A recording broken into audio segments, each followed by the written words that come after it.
Good morning. I am Beverly Lynn Cook, Chairperson of Global Impact Committee, Beta Pi Omega, Chapter Alpha, Kappa Alpha Sorority, Incorporated. Believe it or not, I got my voice back. I couldn't speak the whole of the week, so today I'm happy just to be here. But I'm great, and it's an honor for me to introduce our speaker today, my sister, Attorney Victoria Iwenike. She was born and raised in Nigeria. In fact, I have visited her hometown of Owerri, West Africa. She obtained a bachelor's degree in English study from the University of Ife, Nigeria. She moved to the United States in 1986 to join her husband, Basil Iwenike, who later died tragically in Nigeria in 1987.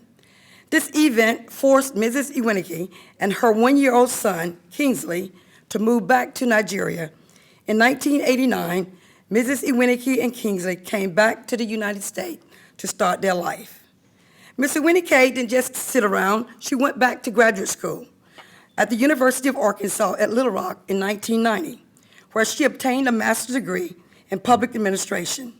In 1996, she was admitted to the Bowman School of Law, where she obtained a Juris Doctorate degree. She worked for a private firm for 3 years. In 2002, she became a deputy prosecuting attorney and has been there since then. Attorney Iwenike is an adjunct professor in criminal justice and business law at 2 Higher Educational Institute in Little Rock. She's also a member of the Hana United Methodist Church, where she's very active in the community. Please welcome our guest keynote speaker, Attorney Victoria Iwenike.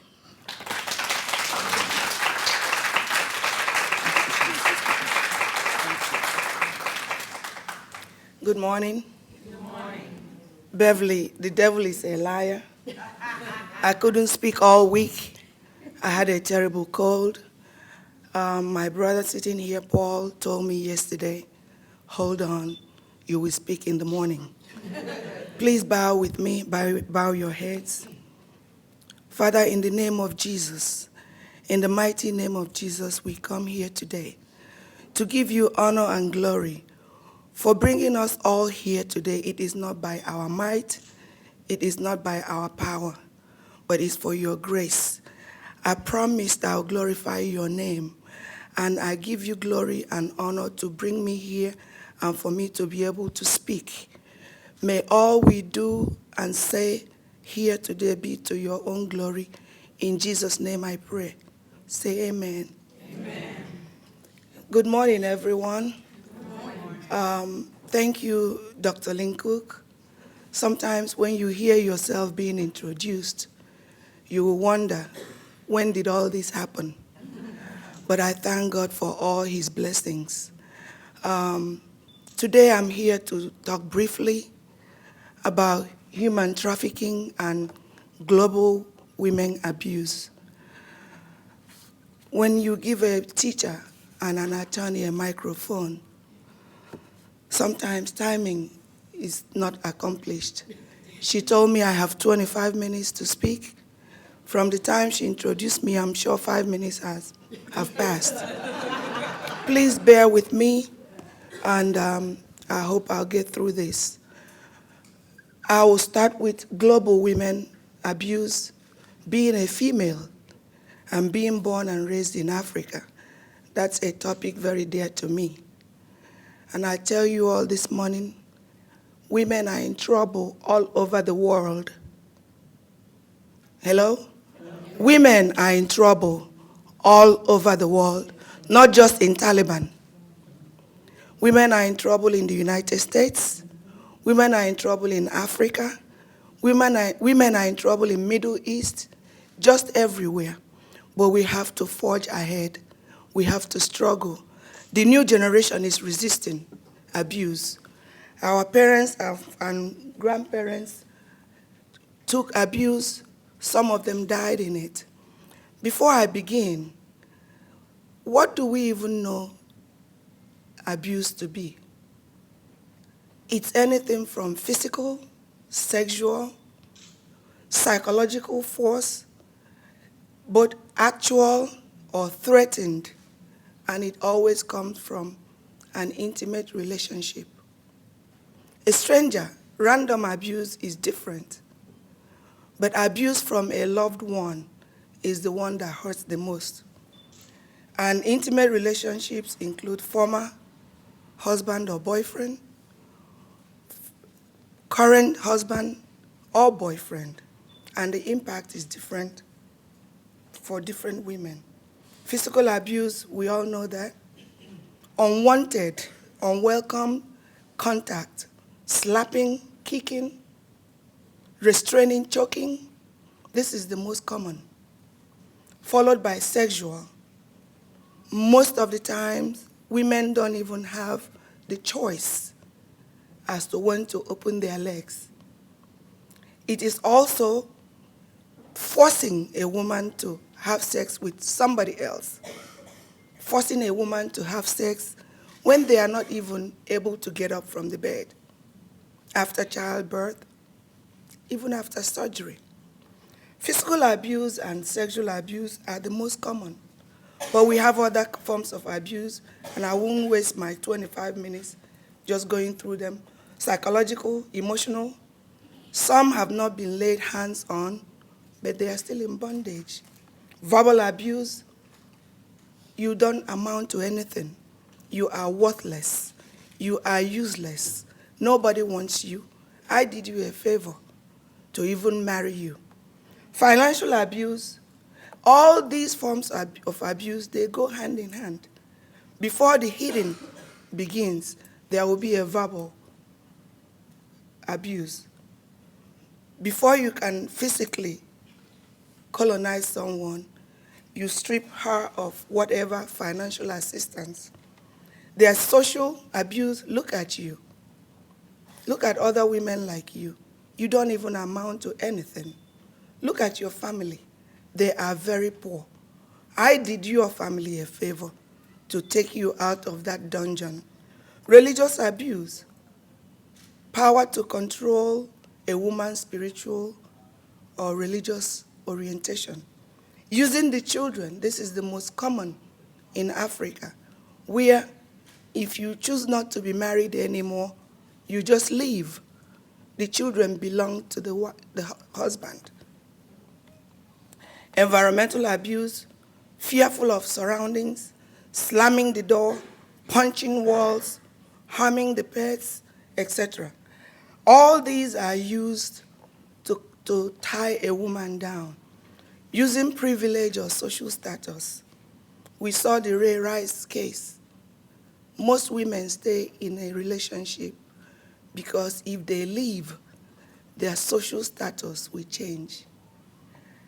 Just because he slaps me every now and again, is that why I should leave my Louis Vuitton $3,050 type of lifestyle? Even cartoons, The Simpsons. But we all know Margie never took nonsense from her husband. Domestic violence violates the fundamental human rights of women globally. Worldwide, 40 to 70% of females murdered are caused by intimate partners. World Health Organization reveals that in 2006, it got to a point that 89 countries formed legislation to prevent domestic abuse. In Africa, it is more sexual, physical, and emotional abuse than physical. It is more sexual, psychological, emotional than physical. Why is that so? We take laws into our hands. We have street justice. If your neighbor hears you screaming, he will break the door and come in and fight the man.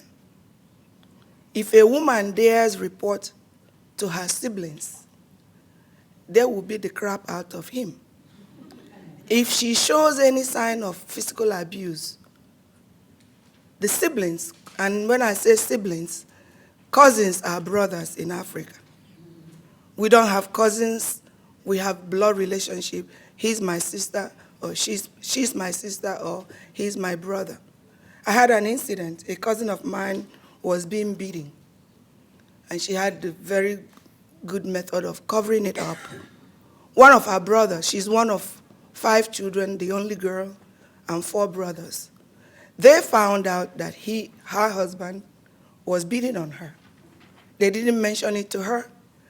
They waited for her to leave one day, and they went in and took care of him, and he stopped. Women are forced into marriages or arranged marriages. What we do in Africa may sound barbaric, but it shuts a lot of things down. We don't have manpower to go through the judicial system. We take laws into our hands, and it deters the perpetrator. If you know that she has 5 brothers, including cousins and distant relatives, you don't do a lot of things to her. Dowry payment is another reason why women stay and receive abuse. Men believe they own the women, like chattel. If they pay X amount of naira in Nigeria or converted in dollars, they believe they own you and they can do whatever they want to do. Sometimes the father has spent the money paid on your head. So bringing you back is not an option. Women don't report abuse, especially sexual. Even in this country, it's a new generation thing. If you remember the big celebrity that is on the news now, some of the alleged abuse happened years ago. Back in 10, 20 years, American women don't own up to sexual abuse. It brings a stigma to you. In Africa, it's a no-no. Nobody will marry you anymore. So they internalize it. Many African countries have laws against domestic violence, but the problem is it is not implemented. UN is working hard to see. Nigeria has hotlines now. If you hear something, say something. In the Middle East, almost no data. They are very, very confidential, very secretive. Data is compiled through police report, but somebody has to report it. And police undermines it. Women do not report, and there's no mandatory reporting. The worst form of women being killed in Middle East is the honor killings. For no fault of your own, somebody rapes you. You brought disgrace to the family. There's this case, a 23-year-old woman was attacked, stabbed, and raped at home by her father's acquaintance.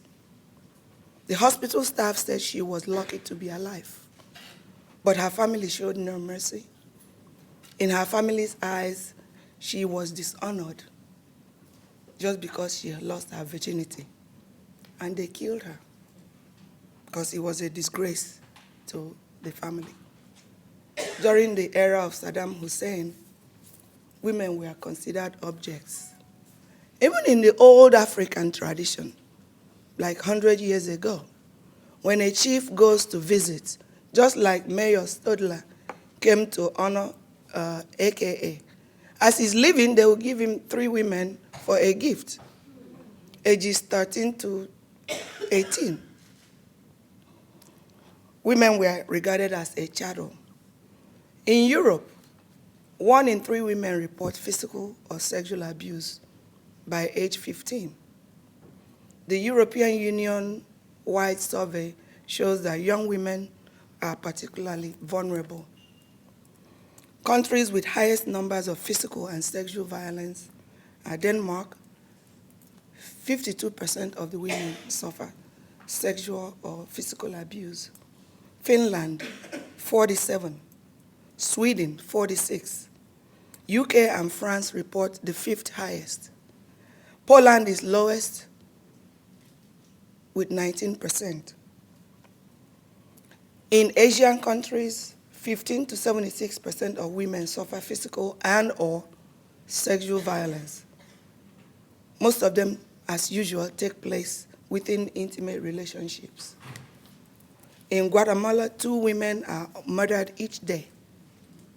In India, and these are all statistics. These are through research. Our world is developed so much so that you type any subtopic you want, you will get information.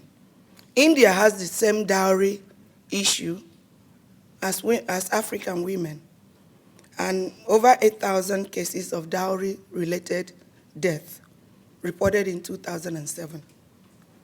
In Mexico, 66% of women were murdered by their husbands, boyfriends, or family members. Family members meaning someone in a kind of intimate relationship.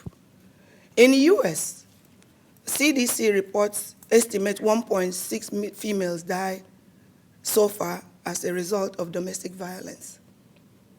It's prominent within the ages of 16 to 24. And America, being one of the richest countries in the world, invests money to fight intimate partner abuse. FBI and Amnesty International reported that 3 to 4 million women are battered in the US every year. 75 are killed as they attempt to leave. And believe it or not, most of them that leave have left up to 7 times before they finally make it to their final destination. There was a case in my court several years ago.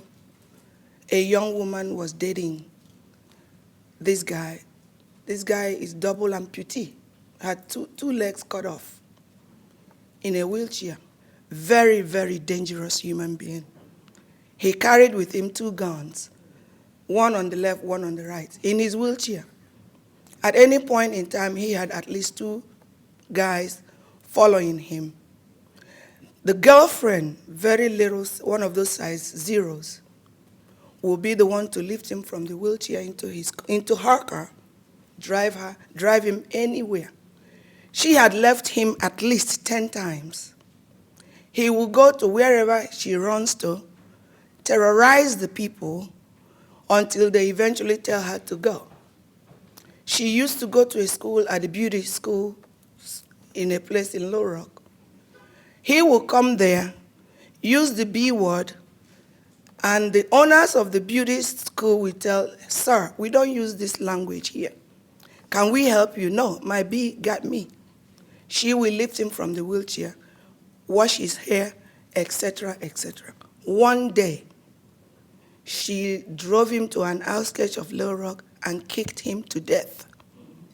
She had a pointed pair of boots. She kicked him to death, crushed all his ribs. She kicked and kicked. Listening to her tape, she said, "I kicked and kicked and kicked and kicked and kicked and kicked." She said it like 20 times until she couldn't kick anymore. He died took his body and threw him into a burn pile. Who is abused? Anybody, anyone who lets it. Man, woman, child can be abused. It's not just physical. Self-esteem is robbed, and self-respect or self-worth is robbed. Department of Justice, I talked about it, 4 in 5 women suffer domestic abuse. Be raped, beaten, verbally, sexually, physically. Black women experience intimate partner violence at the rates 35% higher than the white females. I left this because this is a product of my research. Major reasons to abuse: men abuse to gain control, to gain power. Worldwide, not just in the US, men who were exposed to domestic violence as children are 3 to 4 times more likely to abuse. Also, those exposed, some may decide not to ever be in that situation again. 1 in 5 women is sexually assaulted in college. Physical abuse experienced by violence by a woman in a point in life. Why do women take abuse? Some women are afraid to be by themselves. Some of us are afraid to be by ourselves. Oh, little abuse doesn't hurt anything. Monday morning, when I get to work, go to complaints department, there will be at least 5 females, 4 of them African American. They came to report violence that happened the weekend before. Guess what? We filed a complaint, issue a warrant, and he is picked up. 2 hours after she's picked up, he is calling our office. I want to drop them charges. And he will go with a very good, respectful voice. The last one is, y'all need to mind your own business. Y'all got problems in your family. She's the one that came to file a complaint. Okay? Unbeknownst to her, it is not in her hands anymore. We issue what we call forthwith order to go and pick a victim up to come to court to testify on her own behalf. He knows it. He knows that she will not follow through. Even if you force her to go to trial, she is sitting there and he's looking directly at her. Baby, you're going to continue this? Most of them don't. 90% of the cases filed are dismissed because according to the law, if the victim does not come to testify, I have nothing to present to the jury. One particular case in point,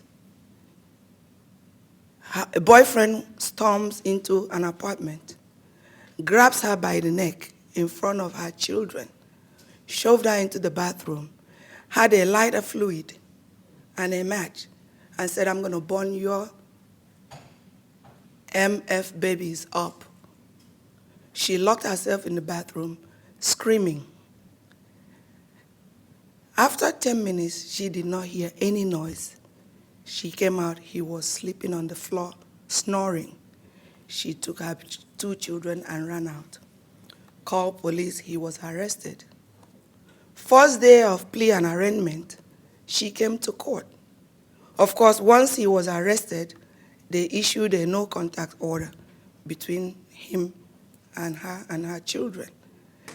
She stood up in court, told the prosecutor, I want to remove the no-contact order. I want to lift the no-contact order. My judge at the time, very nosy, didn't know the facts of the case. He asked the prosecutor, what are the facts of the case? By the time she told him, judge asked her, you want me to remove the no-contact order? And he turned and be looking at her like, yeah. Of course, no judge will lift it because if he ends up killing her, it will be on the state. Women are afraid of the abuser. With this particular woman, she was either afraid of being by herself or afraid of him. Women are told, if you leave me, I'll kill you. And they stay. Financial protection, change of lifestyle is not easy. This is very peculiar with athletes, celebrities. How can you come from ghetto? You are now very uplifted, buying purses and jewelry that cost $10,000. And when you leave, all those things are gone. So just because he slaps me or drags me into the elevator every now and again will not change the lifestyle I've built for myself and my family. Children, this is the main reason in Africa and third world countries. Men get the children when there's a divorce. If you're living, you're lucky you live with your suitcase. So most women stay. Dowry also, he paid to marry you, and that is our culture. Who can abuse? Anybody. It is not what it looks like in the outside. They have no particular profile. Boyfriend, whether in or out, husband, estranged husband, or acquaintances. Like I said earlier, black women experience abuse from partners more than white women. How does this impact the women? Death. In Africa and other third world countries, abuser covers it up and gets away with it. Women die sometimes, we don't know of what the cause of the death is. Number of US troops killed in Afghanistan and Iraq, 6,614. Number of women killed in the same period as a result of domestic violence, 11,766. Another impact is loss of control. Women snap. A woman kills because she lost control. Men kill because they want control. Low self-esteem. After hounding and pounding that you are worth nothing, you start to believe you are worth nothing. High incarceration. Women are in prison. Very few of them are in prison because they stole from dealers. Majority are in prison because they killed or attempted to kill an abuser. Women of color are significantly overrepresented in the criminal justice. 2/3 of them are in prison because they attempted or they killed their abuser. For women, violence is a necessary resource for self-protection.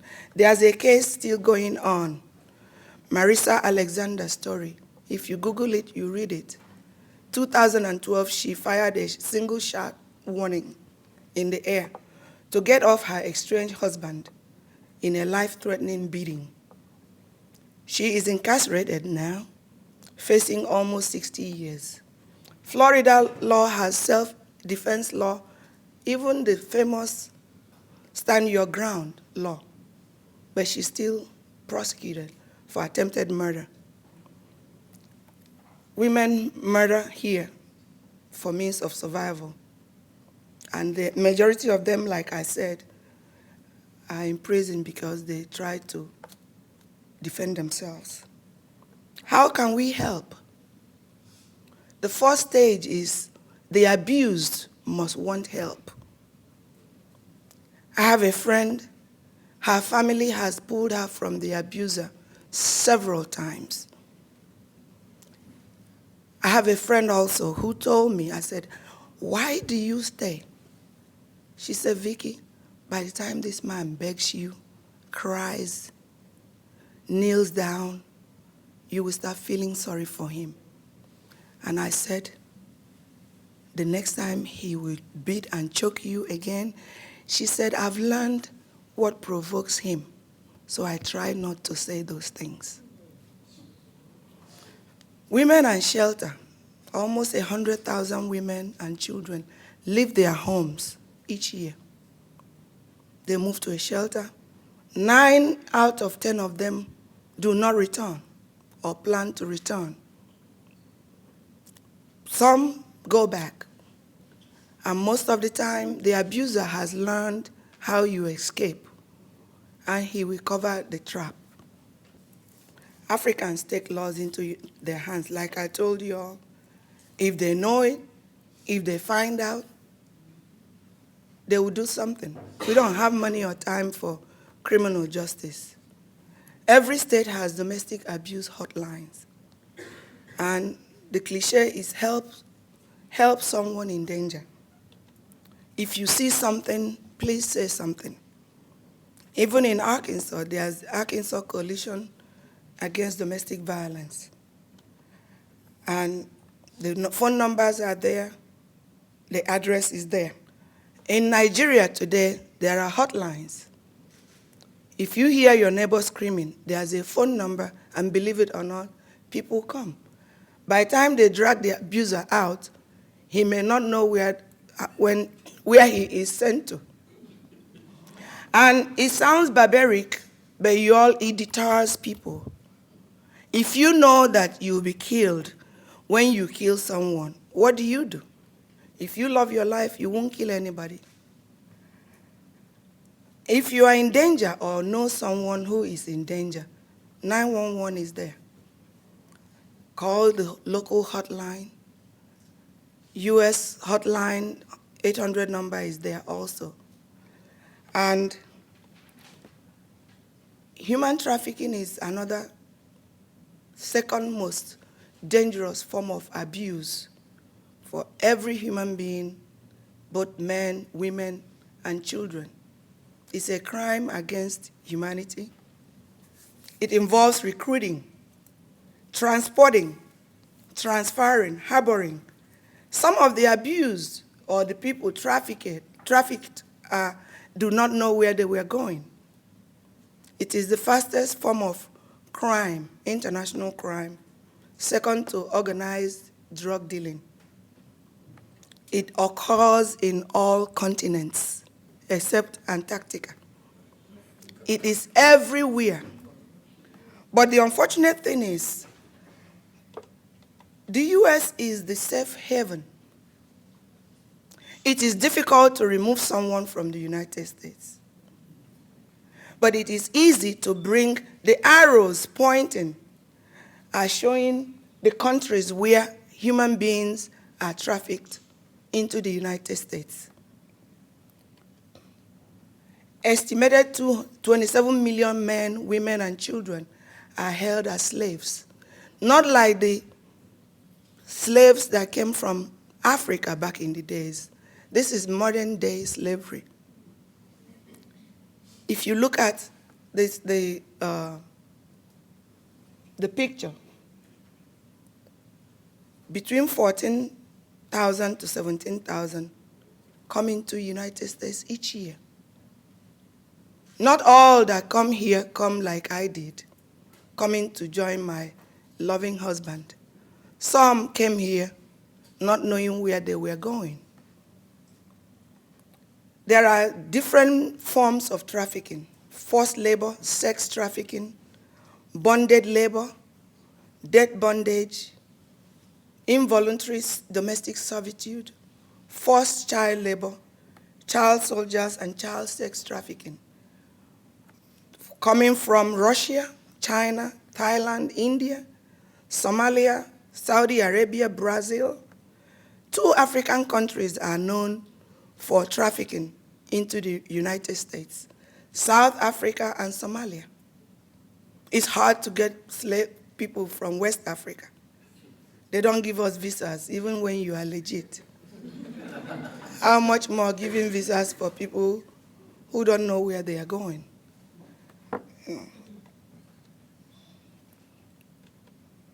How does it occur? False promise of employment. They get you visas, tell you, I get you a job in the US. This place is second to heaven, believe it or not. My brother came here 2012, stood outside my house and said, this is what God promised us as paradise.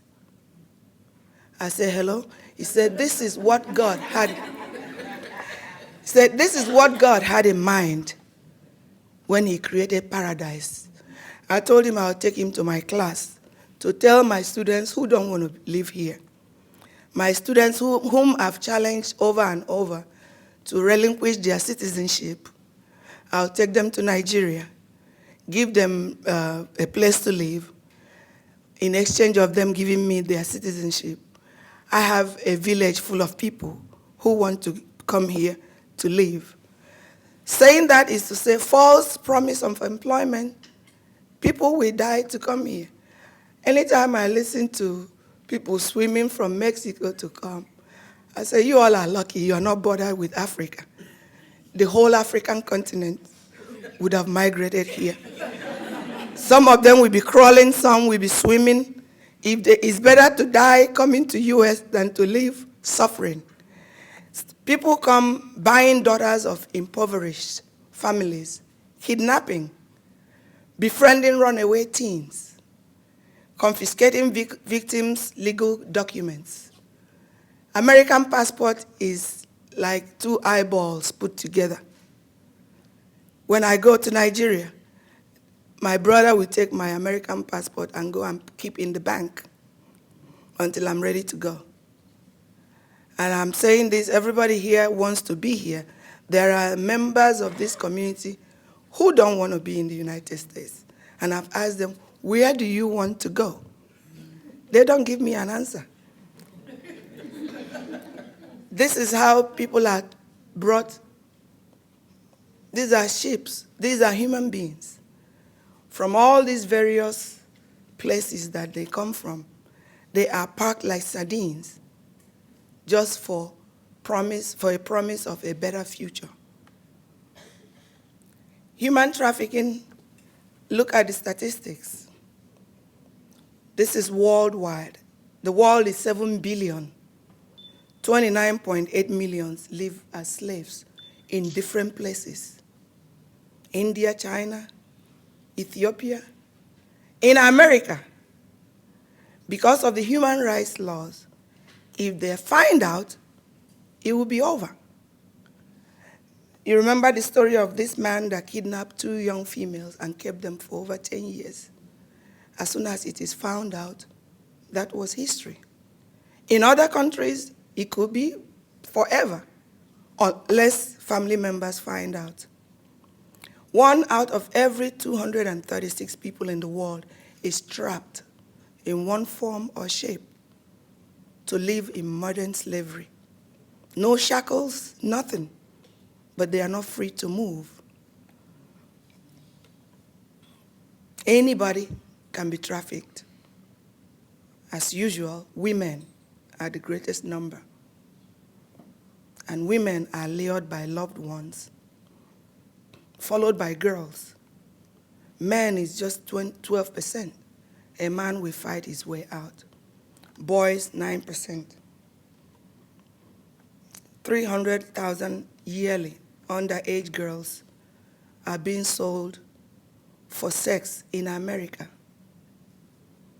12 to 14 years old, typical age of trafficking. 15 times every day.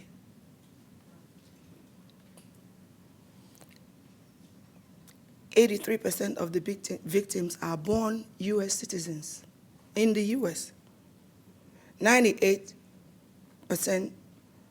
sex trafficking victims are women and girls. The Super Bowl is one attraction. I don't know for what reason, but this is what my statistics show. Human trafficking and the Super Bowl. 133 women in 2011.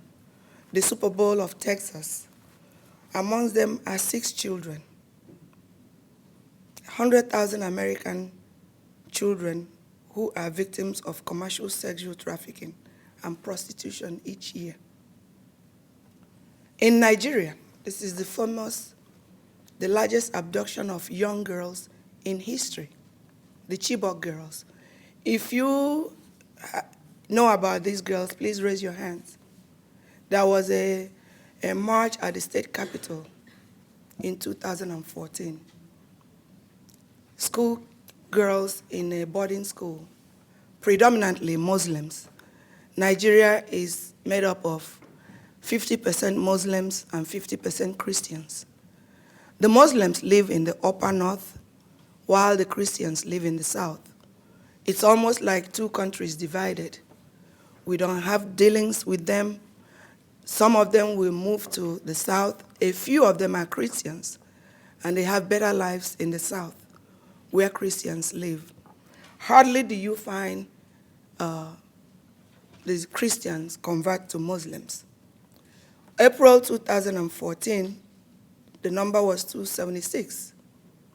They were kidnapped from their government secondary school in a town called Chibok, in a city in Borno State, Nigeria. This was done by Islamic jihad movement called Boko Haram. They claim responsibility for the kidnappings. As of now, the girls have been forced to convert to Islam, those who were not Muslims, married into members of the Boko Haram with a reputable amount of dowry, $12.50. Y'all, this is not the dowry that is paid to marry me. I was worth 100 times this. But this is what they paid to marry these girls off. Many of them were taken to neighboring West African countries like Chad and Cameroon. Local residents of those neighboring countries tracked and helped some of them escape. October 1, our famous military government noted that it is their utmost concern to free these girls, but the operation requires patience and planning. We're in 2015, almost going to 2016. International government chipped in. They've all promised to help, and we're praying that most of these girls are still alive when that happens. UK agreed to send experts. US, the same thing. France offered. This is one abduction that stirred the whole world. Even China announced intentions to make available any useful information they acquire by satellite and intelligence services. Canada acknowledged. Even Iran found it unbelievable that school children of that age were abducted. Where do victims end up here? Several marriages, commercial exploitation, forced labor, the famous sweatshops where people are paid peanuts for jobs that Americans cannot do for no matter what. 46% end up in prostitution. That is those trafficked into the United States. 27 live as help, domestic servitude. Some work in agriculture, some work in factories, and miscellaneous. How can we rescue them? Some of them escape. There's this dramatic raid, door to door, kicked by police captives. The example of the man who kidnapped two ladies. There's this book, The Road to Lost Innocence, the true story of a Cambodian heroine.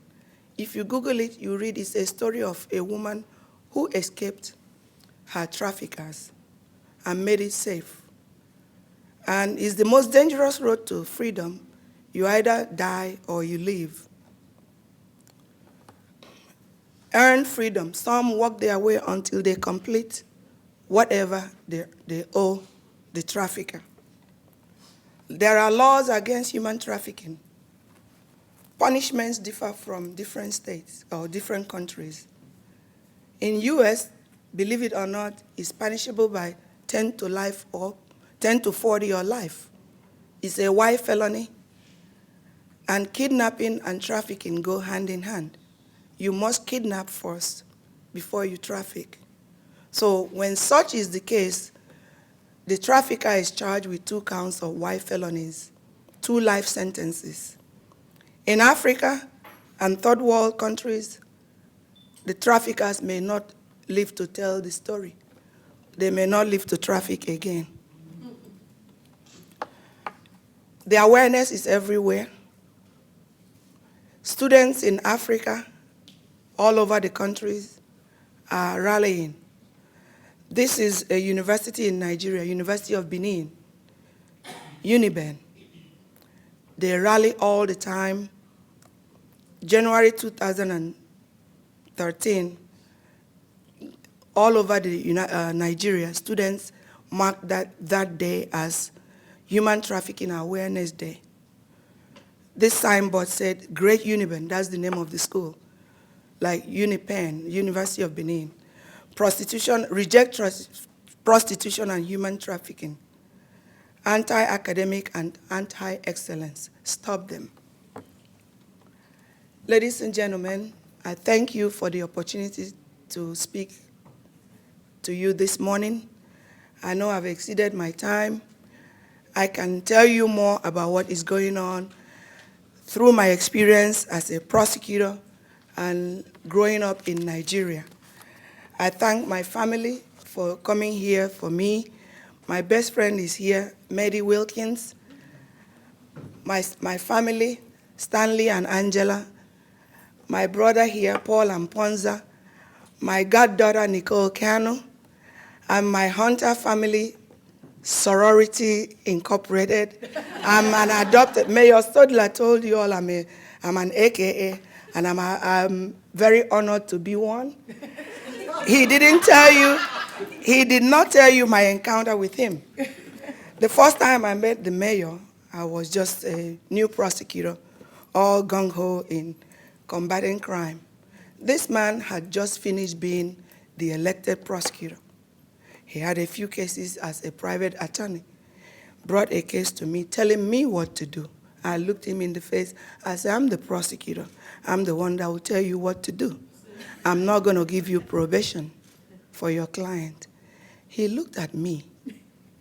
His image is like, you really don't know who I am. And I didn't. As soon as I got to my office, my supervisor came to my office and said, Vicky, do you have the case of blah, blah, blah? I said, yes. He said, let me have it. He took it, and that was the end of that case for me.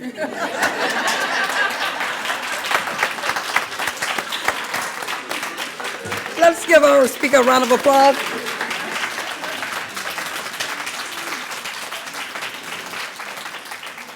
Vicky, I'd like to stand on behalf of Beta Pi Omega, Chapter Alpha Kappa Alpha Sorority. We'd like to present you with this small token of appreciation.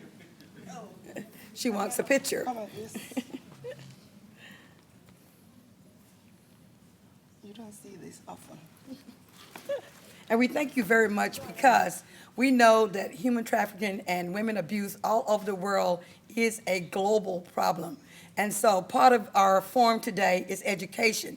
And I hope you was informed today on this subject. I think she did an excellent job in giving us the statistics about these two subjects. Let's give her another round of applause. Okay, thank you.